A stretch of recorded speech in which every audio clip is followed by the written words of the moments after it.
shit. I've got a real bounce on it. Oh yeah. That's nice. Nice big thicknesser as well. 12-inch thicknesser, Kirsten. It does. It cuts a fine groove. Excellent. Well, you know, it's one frame a day is the target, basically, Kirsten. There's no fucking around here. But you see, there's lots of all these little holes here. That's a voluntary job.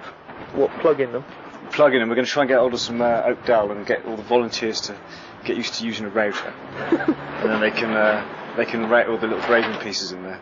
Excellent. I think the old frames, and then we're finding out we've got enough old templates from the previous frames we've made to like speed up the job of fabricating new ones. So it's just one at a time. It's every other frame was taken out eventually to start with, and then we're going back to replace all the other ones. Okay. Right, it's just solid. And it's such a relief to find out the rot hadn't gone right the way down into the past, because the deadwood starts right there. Well, we didn't really want to start taking deadwoods and stuff out, because it's like the stern posts. If we were to take the whole of the stern post out, it's just like the whole boat might as well just come apart, and it's. So we're going to take it down as far as we can go and scarf back up from the lowest point, basically. Best thing to do, else you're going to end up with like, I don't know, just a nightmare. Well, it just become the job. You know, that'll take a couple of days to make anyway. If we had to come down here, well, you know, that's like couple of weeks' work, isn't it? Getting that right, you know. You might as well just like loosen all the planks off and start again. You know, because you're going to end up with so many short butt ends. There's, as far as planking goes, we've got, you know, there's things like that, which is a rarity. Actually, there's one there, there's one there. The next one is like that. There's one up there. You see, all the rest are just like full planks. There's a butt down there. So we'll take, you know, those short butt ends, you know, bring them back, you know, space them, you know, sort of as far apart as we can from that one. Yeah. And then there's a dodgy. These two planks, top planks, let's say, we're going to replace those, because whoever did the scarf, and they did the scarves along with it, as opposed to doing them like that. Yeah. They've done them like that, haven't they?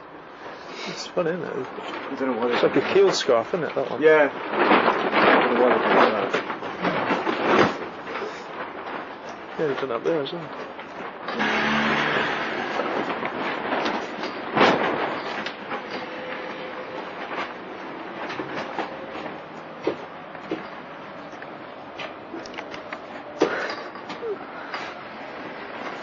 Don't fall off. Yeah, we'll see.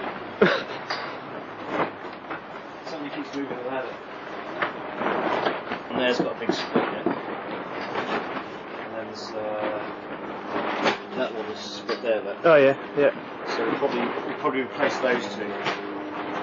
But there's other ones up here which got shakes in them, but they're not too bad. So we might just put another floor on the on the other side. Yeah. Stubble it up. Good idea. And then we got that needs to come out.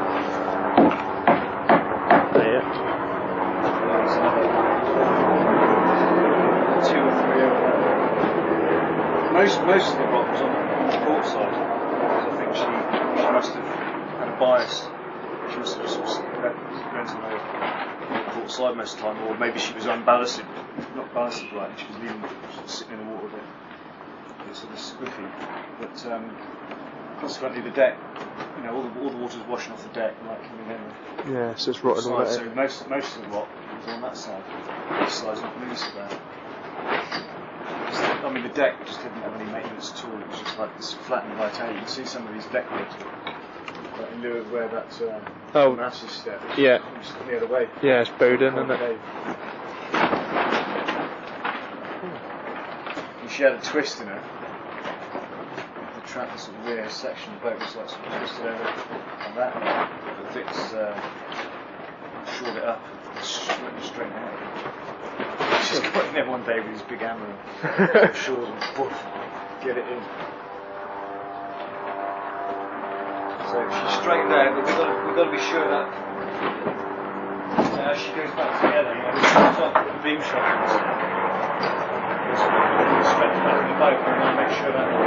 Some people think she's sagged a little bit. I'm not sure. She's registered at 13 foot beam, but she the boom program, small ships registered. She's registered on the 13 foot beam, but she's 13 foot 4. Yeah. So whether she's sagged or whether when they built the boat they just made her a little bit of a beam cap. So, this is 13 foot beam. So she might have sagged. It's not a lot though, is it?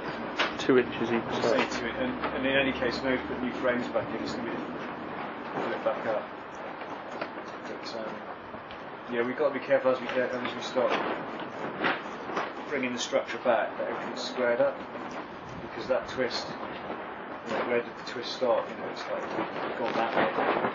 So we've got to make sure that the beam shelves don't marry up. Yeah, definitely. That'll be a good help.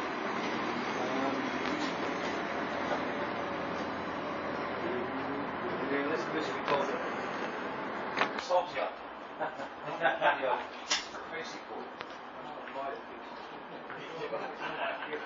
Sure you don't.